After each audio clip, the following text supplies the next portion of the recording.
We are in the northwestern Mediterranean, more specifically in the Pelagos Sanctuary, for the protection of marine mammals, which is a large area that aims to provide the best protection for cetaceans.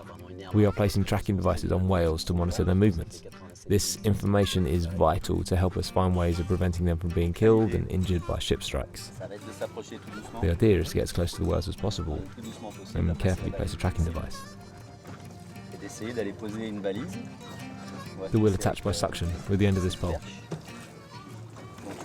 You see the pole is 6 meters long. We need to come within 3 meters to do this very gently. Those on board the catamaran are also very important because they're much higher up. They can see much better than those of us who are closer to the water, especially if there are waves. We see much less. So it's important. They're the ones who guide us with radio tracking by telling us where the animals are between each probe so we can get close to them. Good day, 400 meters catamaran. Okay, received, thank you.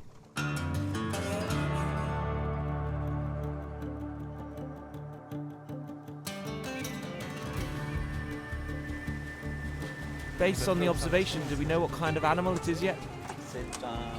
It's a fin whale.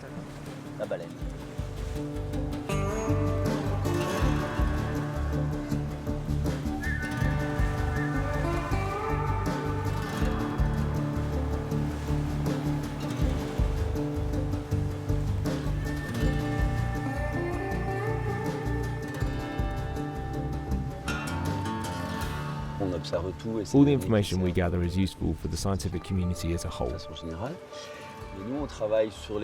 We work on large species that we carry out biopsies on, such as fin whales, sperm whales, and sometimes pilot whales.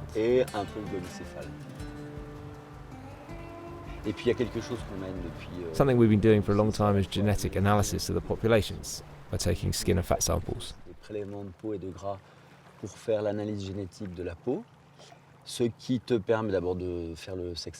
This allows us to first identify the sex. It's important to know this to see if there are any links with contaminants, and we can't tell the sex by sight, as there's no visible difference between male and female fin whales. This also allows us to start mapping the population to see if there are any family ties between all these animals.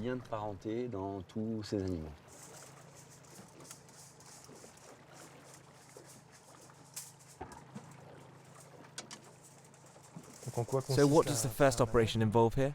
The first task involves removing the sample from the biopsy dart. Then we separate the fat from the skin to be used for different tests.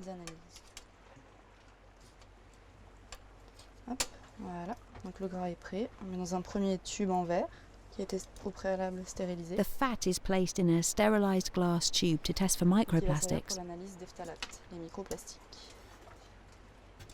while the skin will be used for the genetic tests.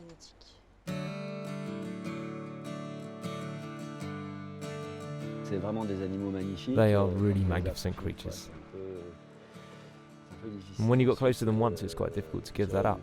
They are beautiful encounters and they're exceptional animals. When you see a sperm whale that's 20 meters long right next to you, and you tell yourself, they're capable of reaching depths of over 1,000 meters, of navigating this vastness, of communicating. We have experiences with whales that are unsettling, births, gatherings, and social behaviours that are both highly evolved and really touching. There's a genuine closeness. Sperm whales are very emotional, so we are particularly fond of them. They are special moments and beautiful creatures, they really are.